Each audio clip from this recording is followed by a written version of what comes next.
satu sosok yang dijadikan nama dalam Al-Quran yang kita sebut dengan Luqman Al-Hakim. Siapa Luqman Al-Hakim ini? Sampai-sampai Allah Subhanahu wa ta'ala abadikan dalam Al-Quran, bahkan dijadikan satu nama dalam satu surat dalam Al-Quran, suratul Luqman. Tidak mungkin Luqman ini orang biasa. Kalau orang biasa tidak mungkin dicantumkan dalam Al-Quran sebagai nama dalam satu surat. Berarti Luqman ini orang hebat. Sampai-sampai Allah abadikan di dalam Al-Quran. Siapa Luqmanul Hakim ini? Hidup di zaman siapa dia? Apakah dia seorang nabi ataukah bukan? Lalu kenapa kemudian banyak dibicarakan manusia dari barat sampai ke timur, terutama mutiara-mutiara kalam hikmahnya? Ini yang kita akan bahas 1 jam ke depan. Ma'asyiral muslimin yang dimuliakan Allah Subhanahu wa ta'ala, Luqman Al-Hakim diperselisihkan tentang nama, nasab dan laqabnya. Ada yang mengatakan bahwa Luqman Hakim itu nasabnya adalah Luqman ibnu Ba'urah, ibnu Nahur, ibnu Tarikh. Dan Tarikh di sini artinya Azar. Dan Azar itu adalah ayahanda daripada Ibrahim alaihi salatu wassalam. Maka dari nasab di sini bahwa Luqman itu hidup antara Nabi Ibrahim sampai kepada Nabi Allah Ismail alaihi salatu wassalam.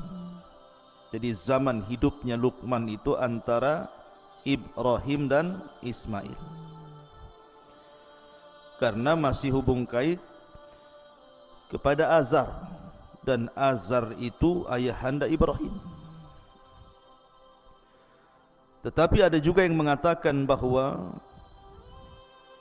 Luqman artinya nasabnya adalah ibnu ukhti Ayyub alaihi salatu wassalam. Jadi Luqman itu anak dari saudari Nabi Ayyub. Dari sini menunjukkan bahwa Luqman itu hidup di zaman Nabi Allah Dawud. Jadi ada yang mengatakan hidup di zaman Nabi Ibrahim, antara Ibrahim dan Ismail. Ada yang mengatakan Luqman itu hidup di zaman Nabi Dawud, karena dia adalah putra dari saudari Nabi Allah Ayyub alaihi salatu wassalam. Dan itu pendapat jumhur mufassir. Tapi ada juga yang mengatakan bahwa Luqman itu hidup antara masa Nabi Allah Isa alaihi salatu wassalam sampai kepada munculnya Rasul sallallahu alaihi wasallam, antara Isa dan Nabi sallallahu alaihi wasallam. Disitulah kemunculan Luqman Al-Hakim.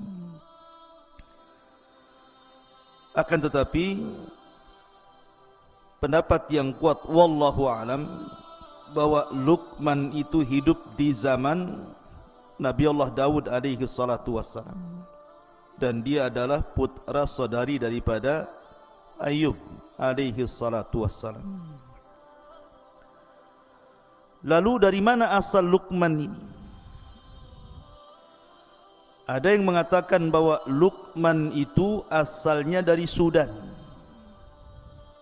Berarti kalau Sudan rata-rata berkulit hitam. Jadi Luqman itu orang Sudan, berkulit hitam. Bahkan dikatakan bahwa rambutnya itu keriting, seperti orang negro itu kan, keriting kriwel gitu ya. Kemudian juga tebal bibirnya, dan dia orangnya pendek. Dah pendek, hitam, rambutnya kriwel, bibirnya tebal. Itulah Luqman Al-Hakim. Artinya secara fisik Luqman itu bukan orang gagah, bukan pula orang ganteng. Justru secara fisik Luqman itu adalah orang-orang yang berkulit hitam. Dari sini ada faedah kenapa Allah Subhanahu wa taala cantumkan orang seperti namanya dalam Al-Qur'an. Maka Islam mengajarkan bahwa keutamaan itu bukan ditinjau fisik. Innallaha la yanzuru ila suwarikum wala ila amwalikum walakin yanzuru ila qulubikum wa a'malikum. Jadi Islam itu memandang bukan karena fisik, bukan karena harta, tetapi yang dipandang hati dan amalnya. Makanya Nabi SAW dalam khutbah Arafah mengingatkan manusia tentang keutamaan manusia di hadapan Allah. Kata Nabi SAW, ayyuhan nas, la fadla bainal arabi wal a'jam walal aswad alal ahmar illa bitaqwallah. Wahai manusia, tidak ada istimewanya baik anda orang Arab ataupun non-Arab, baik anda berkulit hitam ataupun putih ataupun merah, tetapi keutamaan itu hanyalah ada pada takwa. Kemudian Rasul membacakan ayat inna akramakum indallahi atqakum. Jadi ada yang mengatakan Luqman itu adalah orang Sudan. Ada juga daerah Luqman di Sudan itu di kampung namanya Nubah. Ada satu kota namanya Nubah di Sudan, itulah Luqman itu hidup di situ. Tapi ada juga yang mengatakan bahwa Luqman itu adalah Habasyi, artinya Ethiopia. Tetapi yang masyhur bahwa Luqman itu orang Sudan dan hidup di kota namanya Nubah. Itu yang banyak dijelaskan oleh ahli tafsir. Ma'asyiral muslimin yang dimuliakan Allah Subhanahu wa taala. Adapun banyak dijelaskan para ulama siapa Luqmanul Hakim ini.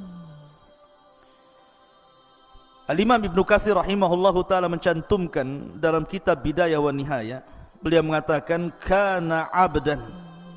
Luqman ini seorang hamba.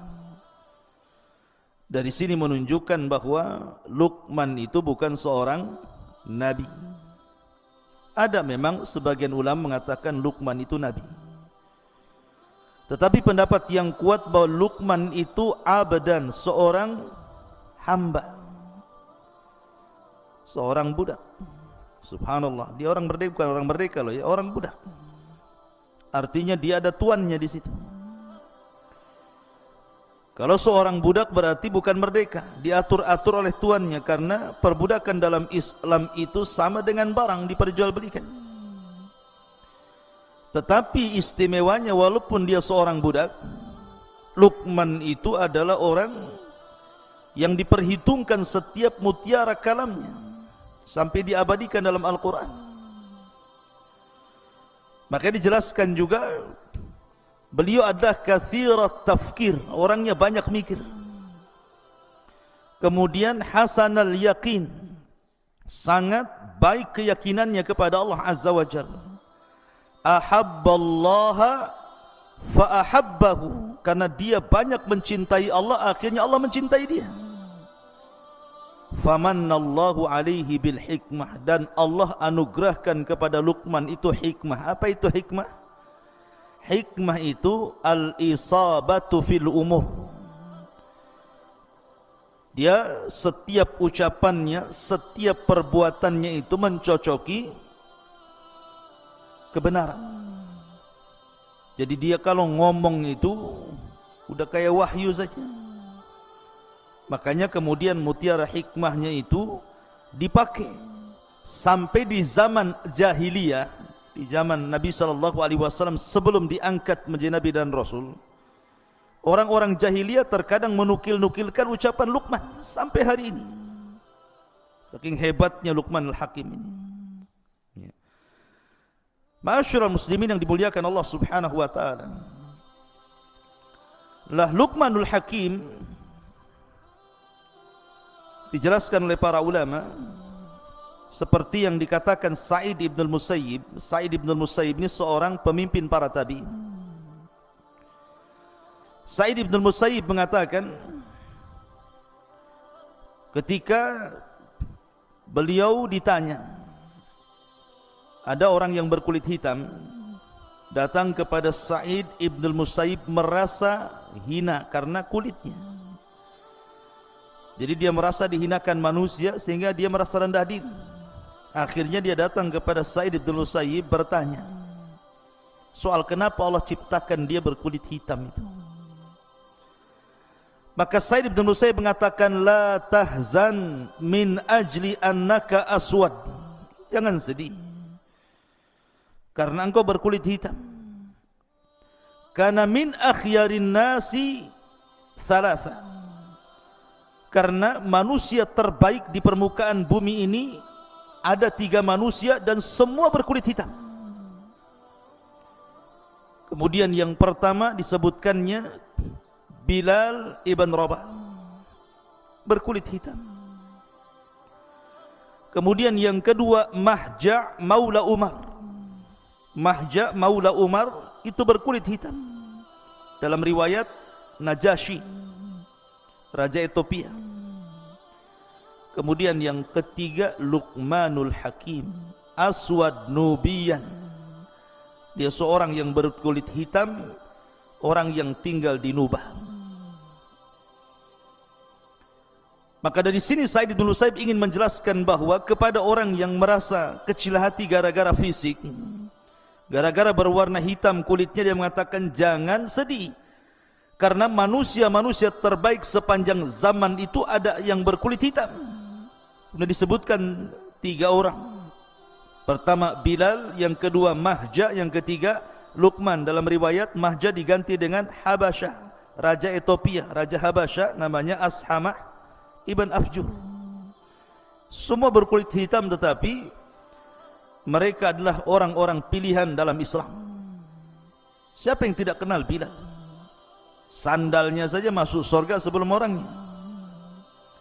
Siapa yang tidak kenal Ashamah ibn Afjur, raja yang sangat adil sampai-sampai Rasul mengizinkan para sahabat hijrah ke Ethiopia karena keadilannya Najasyi itu. Kemudian juga Mahja, bahkan Luqmanul Hakim sampai diabadikan dalam Al-Quran. Ma'asyiral muslimin yang dimuliakan Allah Subhanahu wa taala. Baik, dari sini kita sudah tahu bagaimana Luqmanul Hakim. Adapun nama anaknya, karena di dalam Al-Quran itu kan bercerita tentang nasihat Luqman kepada siapa? Kepada anaknya.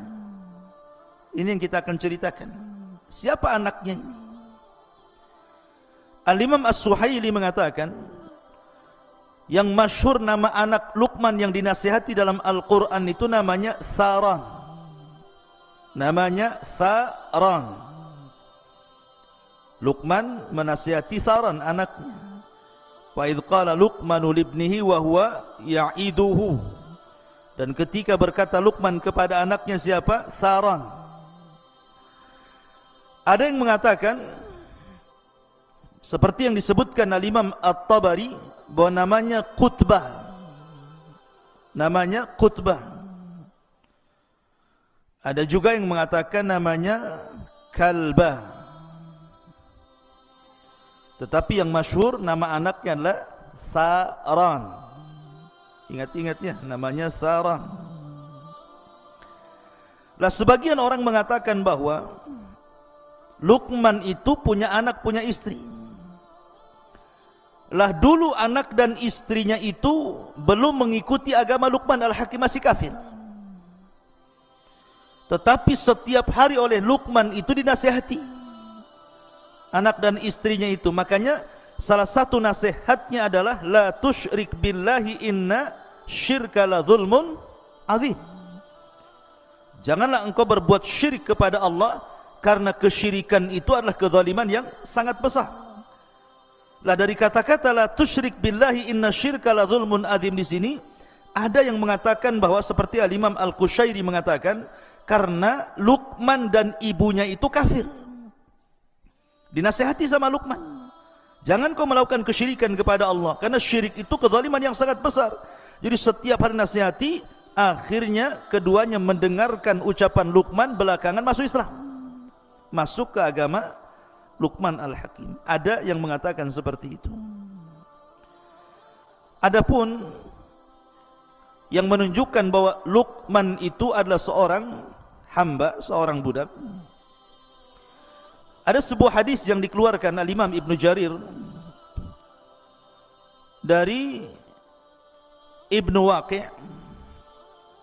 Jadi suatu ketika tuannya Luqman itu memanggil Luqman dan mengatakan, ya Luqman, idbah lana hadhihi syah. Wahai Luqman, sembelihkan untuk kami seekor kambing. Maka Luqman pun menyembelih kambing itu. Kemudian kata tuannya, ya Luqman, akhrij atyaba mudghataini fiha. Wahai Luqman, ambilkan dari badan kambing itu yang sudah kau sembelih, kau kuliti itu, dua perkara dari kambing itu yang paling baik. Dari anggota badan kambing yang paling baik itu keluarkan, kemudian serahkan kepadaku. Kemudian tiba-tiba Luqman mengiris apa? Mengiris lidah kambing, kemudian mengambil hati kambing, diserahkan kepada tuannya dan mengatakan, inilah dari badan kambing yang paling baik, lisan dan hatinya. Kemudian dalam tempo yang lain, tiba-tiba majikannya mengatakan, idbah lana hadhihi syah, kau sembelih lagi kambing itu. Akhirnya disembelihlah kambing, kemudian dikuliti. Kata tuannya, akhrij akhbatha mudghataini fiha. Sekarang ambilkan dari badan kambing itu yang paling jelek. Tiba-tiba Luqman mengiris lisan kambing itu, kemudian mengambil hatinya lagi. Majikannya heran. Kemarin disuruh menyembelih kambing, disuruh ambil bagian terbaik dalam kambing, diambilkannya lisan dan hati. Sekarang disuruh menyembelih kambing, kemudian disuruh mencari yang paling buruk dari anggota badan kambing, dipotongkan lagi lidah dan juga hati.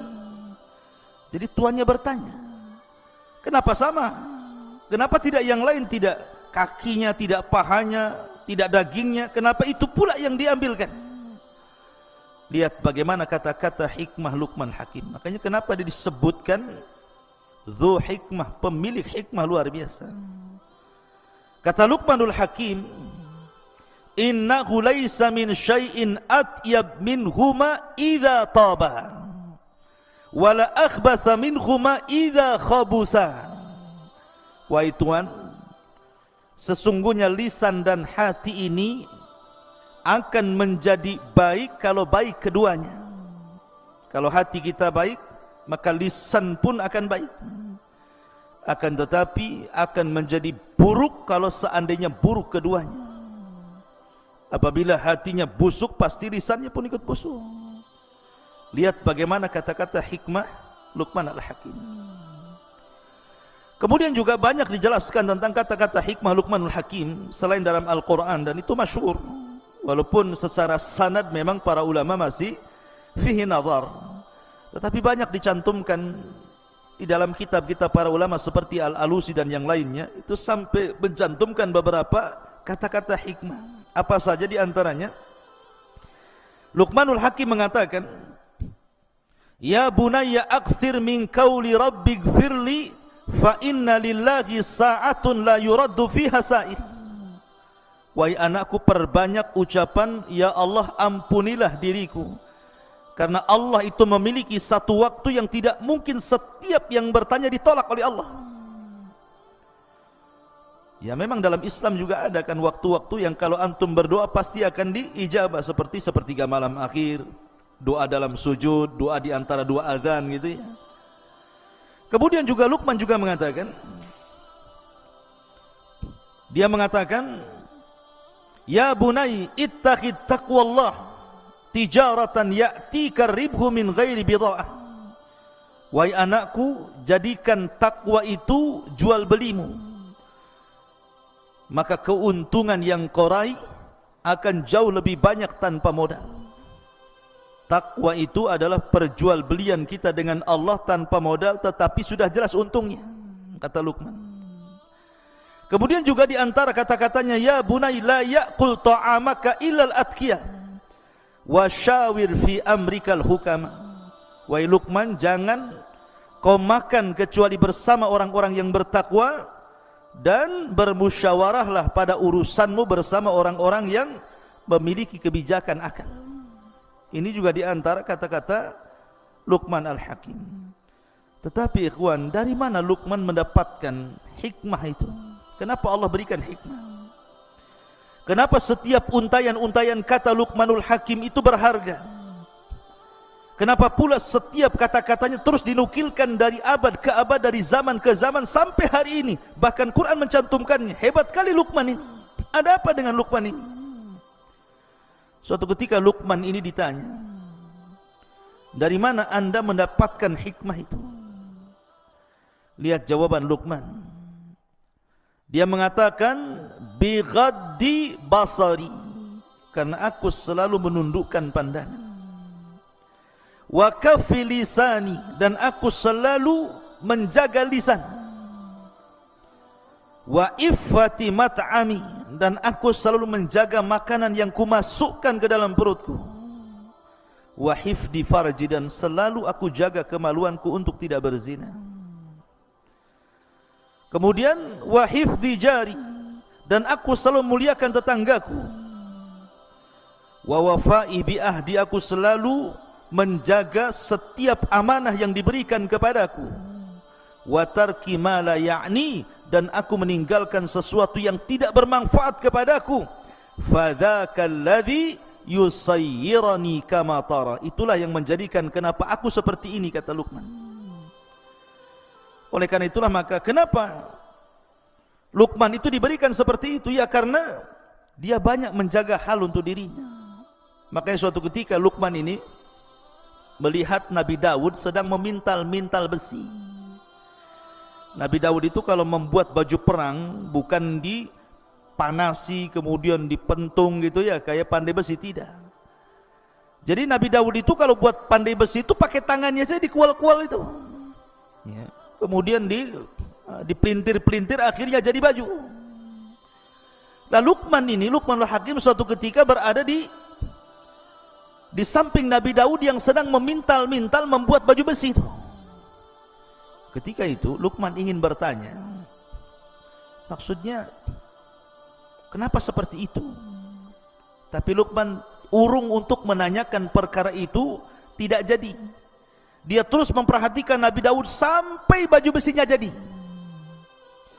Setelah baju besinya jadi, tiba-tiba kemudian Nabi Daud kemudian meletakkan di badan Luqman Al-Hakim, kemudian menjelaskan kenapa dia membuat baju besi seperti itu. Baju besi terbaik yang pernah dibuat Nabi Daud untuk Luqman Al-Hakim. Dari sini kata Luqman Al-Hakim, kenapa dia tidak jadi dan urung menanyakan kepada Nabi Daud soal baju besi itu. Kata Luqman Al-Hakim, setelah kemudian selesai Nabi Daud membuat baju besi, kemudian dipakaikan di badanku dan aku lihat ini baju besi terbaik, barulah Nabi Daud menjelaskan kenapa, baru aku tahu bahwa diam itu adalah hikmah. Diam itu adalah hikmah. Karena begini, terkadang ada orang yang penasaran gitu, orang ini lagi bicara, kadang-kadang kita ini sudah nyela-nyela dia. Padahal kalau seandainya kita dengar dia sampai selesai bicara, tentu kita tahu jawabannya, sudah jelas perkaranya. Tapi ada orang yang tergesa-gesa itu, dia baru ngomong A, kita sudah ngomong B, dia ngomong D, kita udah ngomong C. Jadi akhirnya berdebat, nggak tahu ujung pangkalnya. Maka terkadang diam itu emas. Dengan diam saja lama-lama paham, oh iya maksudnya ini begini begitu ya, tanpa harus mempertanyakan, nanti jelas sendiri maksudnya. Lah itu kata Luqman, itu bagian daripada hikmah. Itulah Luqmanul Hakim, luar biasa. Ma'asyiral muslimin, makanya dari situ kemudian ada yang mengatakan akhirnya Nabi Daud menjadikan Luqman ini seorang qadhi di zamannya. Itu ada juga yang mengatakan seperti wallahu a'lam. Baik. Kenapa Luqmanul Hakim dicantumkan dalam Al-Quran dan hikmahnya? Karena Luqman ini terkenal, bukan hanya kita ahli sunnah yang membicarakan tentang Luqmanul Hakim ini, orang-orang Syiah pun membicarakan Luqmanul Hakim, seperti yang dijelaskan dalam kitab Syiah namanya Biharul Anwar karya Al-Majlisi itu. Jadi ada kisah seperti ini. Jadi suatu ketika Luqman itu, ini dalam kitab Syiah ya, bukan kitab ahli sunnah, wallahu a'lam sanadnya gimana, tapi yang jelas Luqman itu dijelaskan dia sedang berjalan bersama keledai. Antum tahu keledai? Tahu keledai antum? Enggak tahu keledai? Antum taunya keledai apa? Kacang kedelai. Ya, ini bukan kacang kedelai. Keledai. Keledai itu kayak kuda. Jadi Luqman ini berjalan sama anaknya. Dia naik di atas keledai, anaknya pula dia bawa tali kekangnya. Kata orang-orang di pasar, tega banget Luqman itu. Dia naik di atas keledai, anaknya pula suruh jalan kaki gitu. Dengarlah Luqman kata-kata itu. Akhirnya kemudian dia ganti. Dia yang turun dari keledai, anaknya suruh naik. Dia yang bawa keledai. Rupanya orang-orang pasar masih ngomel juga. Kurang ajar anaknya katanya. Masa bapaknya suruh jalan, anaknya pula yang naik keledai katanya. Akhirnya Luqman bingung, dia yang naik salah, anaknya yang naik salah. Akhirnya turunlah Luqman itu dari keledai itu. Kata orang-orang, apa Luqman punya keledai kok nggak ditunggangi, malah dibawa, diseret-seret katanya. Luqman ini bingung.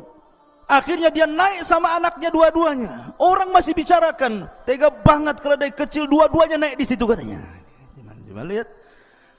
Dari sini Luqman Hakim mengatakan, apapun yang dibuat dia pasti manusia akan bicara. Dari sini dia mengatakan maka diam itu emas, ya kan? Sebab kalau seandainya setiap komentar orang kemudian dibicarakan, nggak akan berhenti, karena manusia itu tidak mungkin selamat dari ucapan orang. Mau gimana pun pasti kita akan dibicarakan orang. Antum mau baik mau jahat pasti orang akan bicarakan keburukan kita. Ya seperti itu manusia. Tapi dalam kitab Syiah ya, Biharul Anwar, saya nggak akan bicarakan tentang masalah Luqman yang tidak jelas sanadnya. Kita langsung saja bagaimana Al-Quranul Karim menggambarkan Luqman Al-Hakim ini.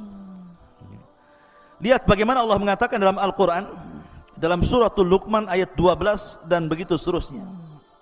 Allah mengatakan, walaqad atayna Luqmanal hikmata, dan sungguh kami berikan kepada Luqman ini al-hikmah. Hikmah ini ucapan yang sangat bijaksana, penuh dengan mutiara-mutiara kebaikan. Anishkur lillah, agar bersyukur kepada Allah Subhanahu wa taala. Wa man yashkur fa innama yashkuru li nafsi wa man kafara fa innallaha ghaniyun hamid. Dan sungguh telah kami berikan hikmah kepada Luqman, yaitu bersyukurlah kepada Allah, dan barang siapa yang bersyukur kepada Allah maka sesungguhnya dia bersyukur untuk dirinya, dan barang siapa yang tidak bersyukur artinya kufur, maka sesungguhnya Allah maha kaya lagi maha terpuji. Luqman sudah diberikan banyak kebaikan berupa hikmah, sudah selayaknya bersyukur. Maka pelajarannya, antum yang Allah Subhanahu wa taala pilihkan dari setiap orang, antum bisa belajar agama. Tidak semua orang-orang yang seusia antum itu bisa duduk di pesantren. Coba antum lihat anak-anak yang seusia antum, ada yang nongkrong di jembatan, ada yang mancing, ada yang ikut geng motor, ada yang ikut anak pang, yang anting-antingnya dari botol aqua itu, ada macam-macam tuh. Coba. Tapi antum bisa hidup kemudian duduk di pesantren ini nikmat besar, ikhwan. Syukuri.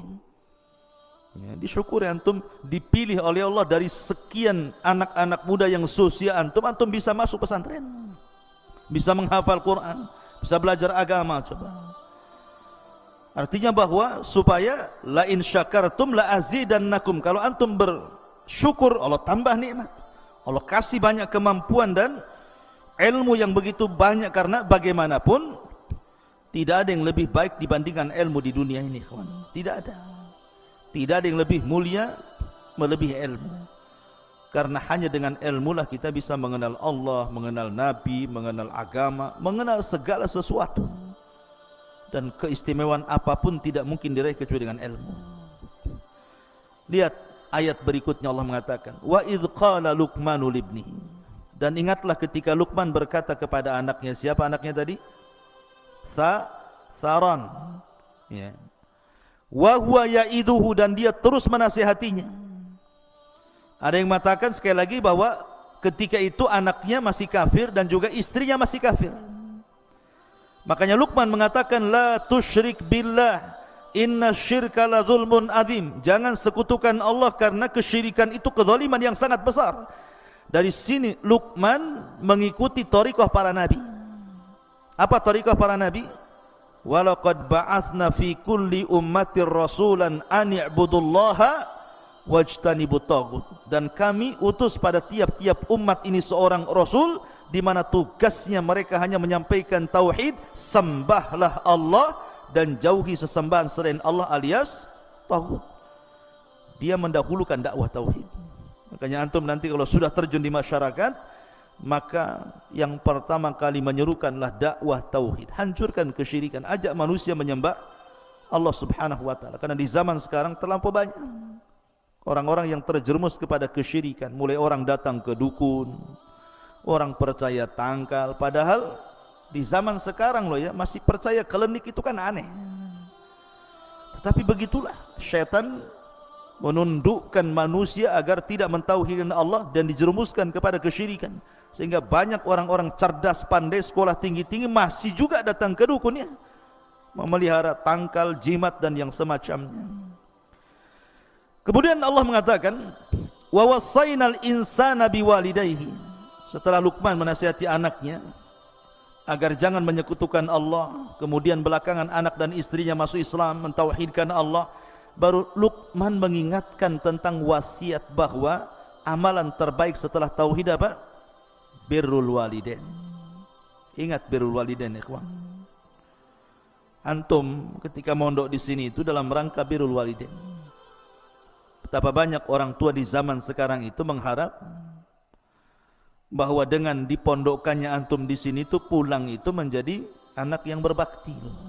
Hanya itu di zaman sekarang.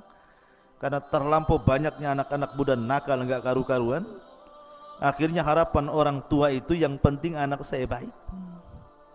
Makanya saya nasihatkan sama antum, kalau libur kayak kemarin gitu ya, harusnya mencerminkan antum itu dididik di pesantren. Karena banyak juga berita-berita yang sampai ke telinga ustadz nih, macam-macam cerita antum di rumah itu.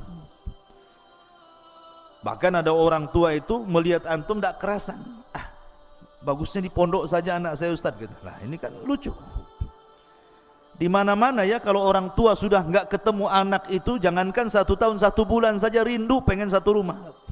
Ada pula orang tua yang tak rindu lihat antum tuh kayak lihat apa gitu kan. Tolonglah ustadz, kapan masuk lagi? Masukkan anak saya, udah nggak karu-karuan di sini. Lah kok bisa kayak gitu tuh? Anak saya sudah pergaulannya ini nggak beres ini. Bukannya mempengaruhi orang, dia pula yang terpengaruh. Harusnya dia mewarnai orang, dia pula yang warna-warni nggak jelas katanya. Karena heran antum ini. Harusnya seorang santri kalau balik ya harus nampak loh saya ini berbeda dengan anak-anak yang lainnya. Makanya di sini Allah mengatakan wa wassaynal insana biwalidayhi. Kami wasiatkan kepada manusia itu berbuat baik kepada kedua orang tuanya. Apa alasannya? Lihat bagaimana Allah mengatakan, hamalathu ummuhu wahnan ala wahnin. Kemudian wa fisaluhu fi amaini anishkurli wa liwalidayka ilayyal masir. Karena ketika orang tua mengandung saya, antum atau siapapun, itu kelemahan di atas kelemahan, ikhwan. kemudian disusui 2 tahun. Bagaimana ketika antum tengah malam bangun, orang tua ikut bangun, antum nangis, orang tua ikut bangun, antum sakit, orang tua stres, macam-macam loh. Makanya kenapa ketika ada seorang sahabat datang kepada Rasul, kemudian dia mengatakan, ya Rasulullah, di antara sekian banyak manusia itu yang pertama kali saya berbuat baik kepada siapa? Maka Rasul mengatakan, ummuka, ibumu. Siapa lagi Rasul? Ummuka, ibumu. Siapa lagi Rasul? Ummuka, ibumu. Baru yang keempat, abuka, bapamu. Kenapa coba? Kenapa disebut 3 kali ibu kemudian 1 bapa? Kata para ulama, pertama karena ibu yang mengandung, yang kedua ibu yang melahirkan, yang ketiga ibu yang menyusui. Dari situlah Rasul mengatakan ummuka, ummuka, ummuka 3 kali. Karena ini bukan perkara mudah. Mengandung loh 9 bulan itu bukan perkara mudah. Antum enak tidur, bisa tengkurap, bisa miring kanan, miring kiri. Nah, nanti kalau antum sudah punya istri kemudian hamil, tidak bisa itu antum itu tengok istri tengkurap lagi hamil besar. Nggak bisa, tidur saja satu posisi, stres dia. Ya. Belum lagi kemudian melahirkan, meregangkan nyawa. Makanya Abdullah ibn Abbas radhiyallahu anhuma atau Abdullah ibn Umar radhiyallahu anhuma, ketika ada orang menghajikan orang tua dari negeri yang sangat jauh. Zaman itu kan belum ada kendaraan, belum ada macam sekarang ada alat untuk bawa orang sakit gitu ya. Digendong dari negerinya itu loh, jalan kaki sampai ke Mekah. Kemudian dia tawaf, digendong ibunya, sa'i digendong ibunya, lempar jumrah digendong ibunya, sampai selesai manasik haji 6 hari itu ibunya berada di pundaknya sampai kelelahan, keletihan. Dia datang kepada Abdullah ibn Umar radhiyallahu anhu mengatakan, wahai Abdullah ibn Umar, apakah dengan aku menggendong ibuku dari negeriku sampai ku hajikan, selesai haji sampai keletihan, sudah ku tebus kebaikan kedua orang tua ku, wahai Abdullah ibn Umar? Lihat jawaban Abdullah ibn Umar, walau zafara min zafaratiha. Ketahuilah bahwa hentakan nafas ibumu saat melahirkan kamu, 1 kali hentakan itu tidak bisa ditandingi. 1 kali hentakan, coba bayangkan, tidak bisa ditandingi. Sementara kita kan tahu itu kalau orang melahirkan itu berapa kali nafas gitu ya. 1 kali nafas yang keluar saat mengeluarkan antum saja itu tidak sebanding dengan kebaikannya. Dari sini ikhwatu fiddin, penting berbuat baik. Makanya ada laki-laki dari Yaman itu datang kepada Rasulullah ingin terlibat dalam jihad dan mengatakan, ya Rasul, alhiqni bil jihad. Rasul, libatkan aku dalam jihad. Aku sudah jalan kaki dari Son'a ke Madinah. Itu bukan perjalanan sebentar tuh. Tapi Nabi SAW mengatakan, ahayyun walidai, masih hidup kedua orang tuamu. Rasul tidak bertanya skillnya, emang kau jihad bisa apa? Bisa mana? Bisa pedang? Bisa naik kuda? Sudah pernah membunuh? Sudah berjihad? Tidak. Rasul tidak bertanya soal skill perang.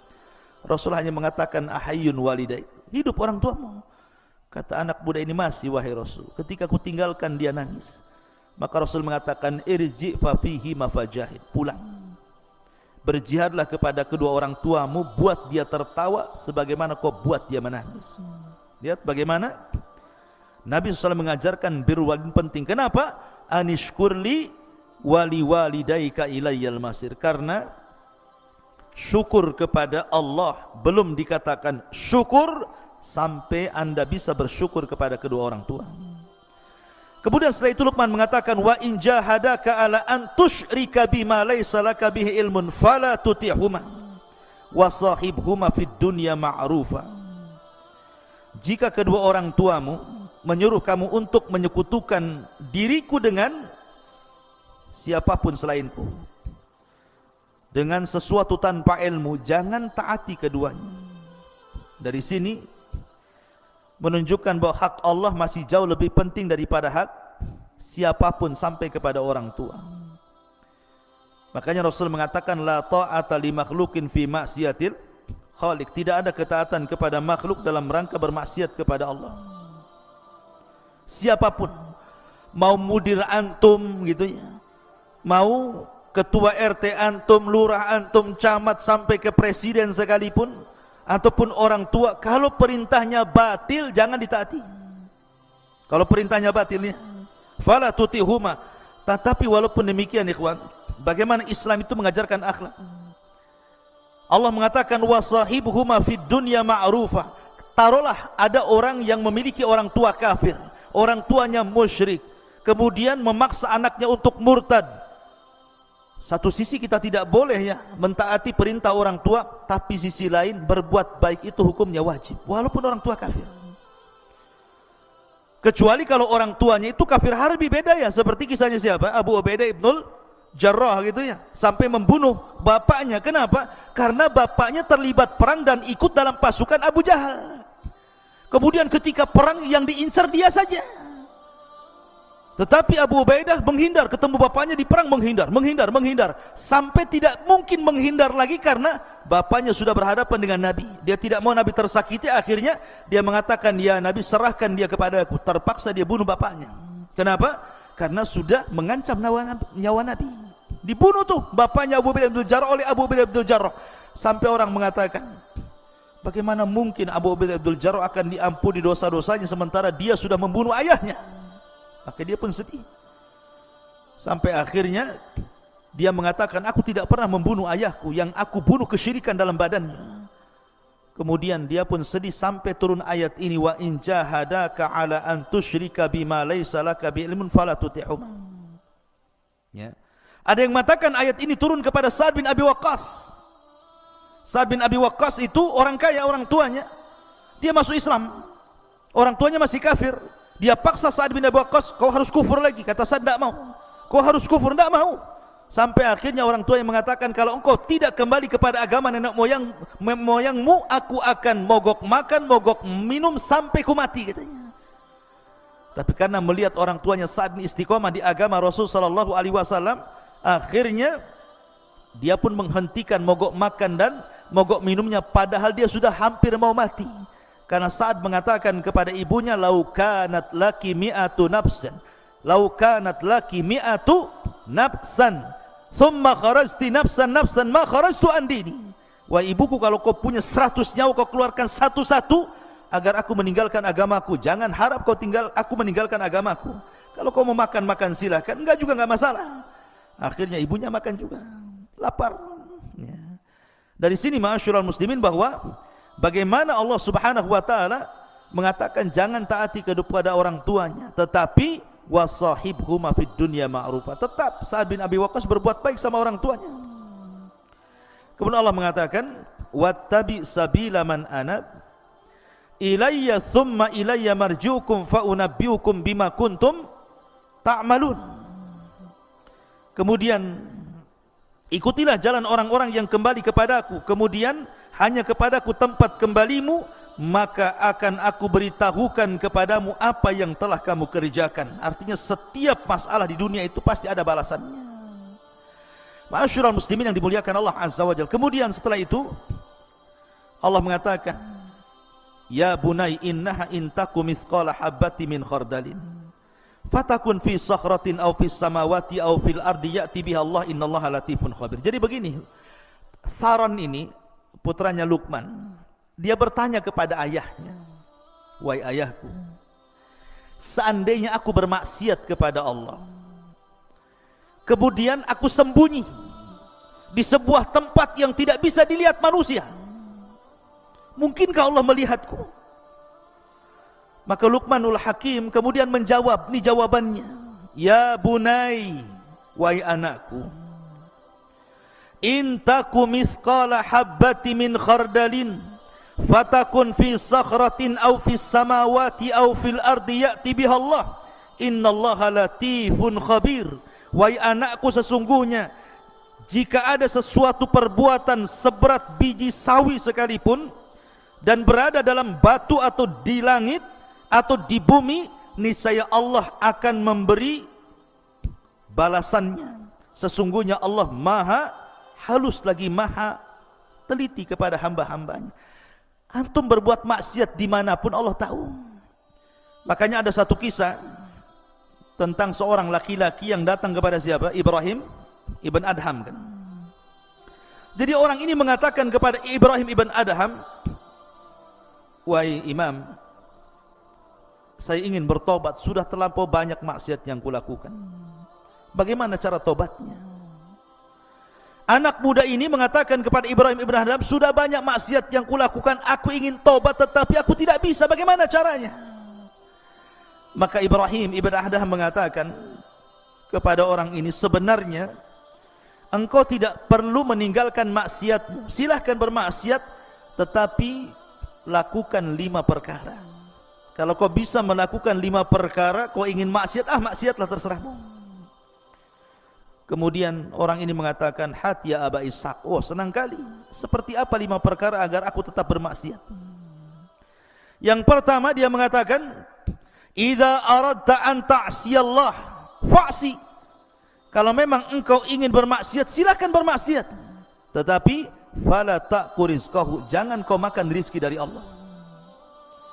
Kalau engkau tidak makan rizki dari Allah, kau makan dari rizki selain daripada Allah, silahkan kau maksiat. Tapi kalau kau makan dari rizki Allah, kenapa pula kau bermaksiat kepada zat yang telah memberikan rizki kepadamu? Kemudian yang kedua, idza aradta an ta'siyahu, kalau engkau memang ingin bermaksiat, silahkan, falyasi. Fala taskun syai'an min biladihi, tapi syaratnya kau jangan tinggal di satu jengkal dari bumi-bumi Allah. Silakan cari bumi yang lain, kau maksiat di situ.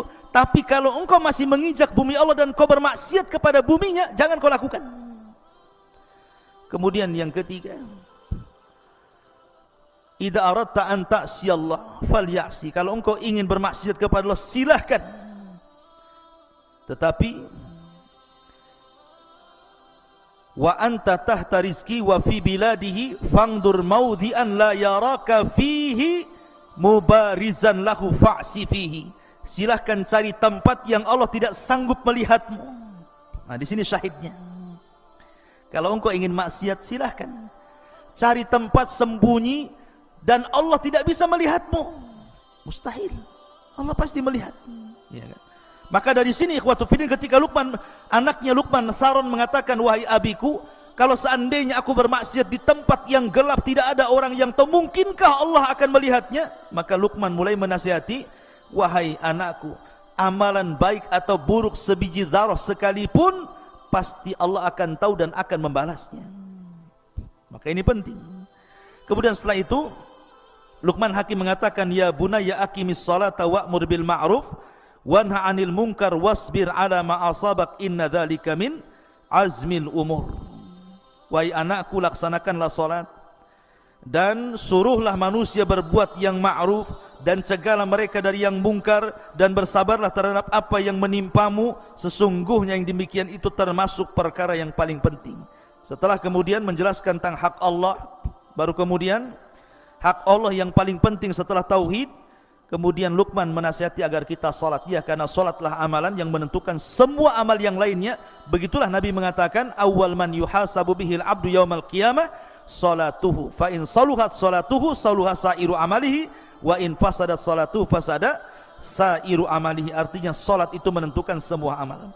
Kemudian Allah mengatakan, wala tusair khaddaka linnas wala tamshi fil ardi maraha innallaha la yuhibbu kulla mukhtalin fakhur. Dari sini Luqman mulai bicara tentang akhlak. Luqman mengatakan kepada anaknya, dan janganlah kamu memalingkan wajahmu dari manusia karena sombong, dan janganlah berjalan di permukaan bumi dengan angkuh. Sesungguhnya Allah tidak suka orang-orang yang sombong dan membanggakan diri. Lihat bagaimana akhlak diajarkan Luqman kepada anaknya. Artinya apa yang kita sombongkan coba? Wallahu akhrajakum min butuni ummahatikum la ta'lamuna syai'a. Ketika kita dikeluarkan dari perut ibu, kira-kira apa yang terjadi dengan bayi? Tidak tahu apa-apa, melihat pun belum, mendengar pun tidak bisa, bergerak pun terbatas, tenaga pun tidak ada. Baru kemudian tumbuh besar, Allah berikan pandangan, Allah berikan pendengaran, Allah berikan akal, kecerdasan, kemudian tenaga kuat. Tiba-tiba yang satu jadi profesor, yang satu jadi pilot, yang satu jadi dokter, yang satu jadi macam-macam. Tiba-tiba sombong. La haula wala quwata illa billah. Itu semua nikmat Allah. Makanya kenapa al-jaza min jinsil amal, bahwa setiap perbuatan itu disesuaikan dengan perbuatannya. Nanti pada hari kiamat orang-orang yang sombong itu akan diciptakan oleh Allah seperti dzarrah, seperti semut kecil. Di padang mahsyar itu orang-orang yang sombong itu nanti badannya dikecilkan oleh Allah seperti semut. kemudian akan berjalan di antara orang-orang yang besar, terkadang terinjak, terkadang harus menghindar dari kaki orang. Itu orang sombong, dia merasa besar di dunia, di akhirat dibuat kayak seperti semut yang akan diinjak-injak manusia. Al jazamin jinsil amal. Kalau Allah mengatakan waqsid fi masyik waghdud min sautik inna ankaral aswat la sautul hamir. Dan yang terakhir, Luqman mengatakan, dan sederhanakanlah dalam berjalan, dan lunakkanlah suaramu. Sesungguhnya seburuk-buruk suara adalah suara keledai. Begini ikhwan, perhatikan kalimat seburuk-buruk suara, suara keledai. Yang menciptakan keledai siapa? Allah. Yang menciptakan suara keledai siapa? Allah. Yang mengatakan seburuk-buruk suara keledai siapa? Allah. Apa coba? Yang menciptakan keledai Allah, yang menciptakan suara keledai Allah, yang mengatakan seburuk-buruk suara adalah suara keledai Allah juga. Apa hikmahnya? Terkadang ikhwan, ada orang-orang yang Allah ciptakan dari manusia itu, yang memang Allah takdirkan lisannya itu selalu menjelek-jelekan manusia. Yang menciptakan dia Allah, yang menciptakan dia bisa bicara Allah, tetapi orang ini pula seburuk-buruk suara. Maka antum di masyarakat akan antum temui orang-orang yang seperti ini. Antum tidak akan selamat dari ucapan manusia.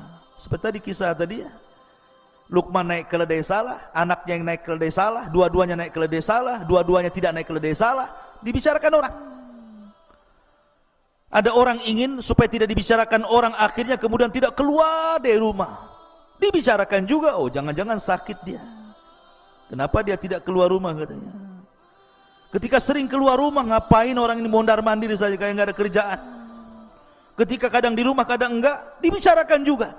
Manusia itu akan ngomong seperti itu. Orang itu tidak akan selamat. Jangankan sekelas kita, sekelas para nabi. Nabi Musa alaihi salatu wassalam dibicarakan oleh kaumnya. Jangan-jangan Musa ini nggak mau mandi sama kita, jangan-jangan punya penyakit tutup badannya itu. Akhirnya suatu ketika Nabi Musa mandi di sini, kaumnya di sana. Diletakkan bajunya di atas batu. Allah buat batu itu bergerak. Lari batu itu, dikejar Nabi Musa lagi telanjang karena masalahnya pakai di atas batu itu. Rupanya batu ini Allah buat lari sampai melintasi Bani Israel yang sedang mandi. Nabi Musa ngejar sambil telanjang. Kata orang-orang ketika melihat badannya Nabi Musa, demi Allah tidak ada badan yang lebih indah daripada Nabi Musa. Ya. Nabi Musa loh tidak lepas daripada ucapan orang. Gara-gara enggak mau mandi sama-sama. Padahal Nabi Musa itu orang yang paling malu dengan Allah. Itu pun tidak lepas dari ucapan manusia. Sampai Rasul mengatakan, rahimallahu akhi Musa laqad udhiya akthar min dzalik fasabara. Sungguh Allah merahmati Musa, terlampau banyak ujian yang diberikan kaumnya, tapi dia sabar. Maryam bintu Imran dituduh berzina karena dia punya anak tidak jelas bapaknya. Padahal itu diciptakan kun fayakun, karena Isa sama dengan Adam. Bahkan istri Nabi SAW Aisyah radhiyallahu anha dituduh berzina dengan Safwan ibn Mu'attir. Padahal dia anak bintu Siddiq, anaknya Abu Bakar Siddiq, dan dia juga istri Nabi SAW, dan dia manusia yang paling cerdas. Itu tidak lepas daripada cacian makian. Antum akan mengalami itu di masyarakat. Antum berbuat salah dijelekin orang, berbuat baik pun akan dijelekin orang, akan digibahi, dibuli dan macam-macam. Maka perlu sabar, karena ada orang-orang itu yang Allah ciptakan seperti keledai. Allah yang ciptakan keledai, Allah yang buat suara keledai, Allah pula yang mengatakan seburuk-buruk suara keledai. Akan ada orang-orang seperti keledai. Maka kalau ada orang-orang seperti keledai, itu biar. Memang Allah sudah takdirkan dia bicara seperti itu. Tapi antum yakin bahwa Allah ketika membuat orang bicara itu, tidak mungkin dia bicara untuk membicarakan kita terus, tidak. Enggak mungkin. Ya. Jadi kalau orang benci sama kita kemudian menjelek-jelekan kita, enggak mungkin Allah ciptakan dia itu bersuara untuk menjelek-jelekan kita. Makanya kenapa? Pasti akan ada berhentinya. Suatu ketika dia akan berhenti itu. Makanya kenapa para ulama, kalau antum menghadapi orang yang menjelek-jelekan antum itu, pertama, jangan antum pedulikan, fa'arid antum, seolah-olah enggak kenal. Jadi kalau ada orang jelek-jelekan kita, kemudian antum kenal si anu, enggak kenal. Padahal kenal betul. supaya antum jangan teringat dengan keburukannya. Antum kenal si anu, enggak kenal, anak enggak kenal dia. Padahal kenal. Kenapa? Karena kalau kita kenal, teringat keburukannya. Kemudian yang kedua, antum lupakan. Hindari orang itu. Kalau umpamanya satu perumahan, pergi ke perumahan lain, cari tempat lain supaya enggak pernah ketemu dengan dia. Dan berdoa jangan ditemukan dengan dia. Lihat Ashabul Kahfi. Ashabul Kahfi itu ditidurkan oleh Allah Azza wa Jal, dihindarkan dari musuh-musuhnya selama 300 tahun lebih. Tiba-tiba bangun, musuhnya sudah kalah tanpa perang. Cukup dengan tidur saja sudah mengalahkan musuh. Jadi kalau melawan orang-orang yang menjelek-jelekan kita, tidur saja antum. Biarkan dia jelek-jelekan, kita tidur saja. Biarkan dia yang sibuk membicarakan kita, kita sibuk mimpi dalam tidur kita. Nanti lama-lama pusing dia, karena nggak ada tanggapan dari kita. Dari sini maka pelajaran Luqman ini penting, ikhwan, kalau kita pelajari. Karena juga waktu yang sangat singkat, tapi yang jelas ini sangat berharga. Mudah-mudahan ada manfaatnya. Subhanallah.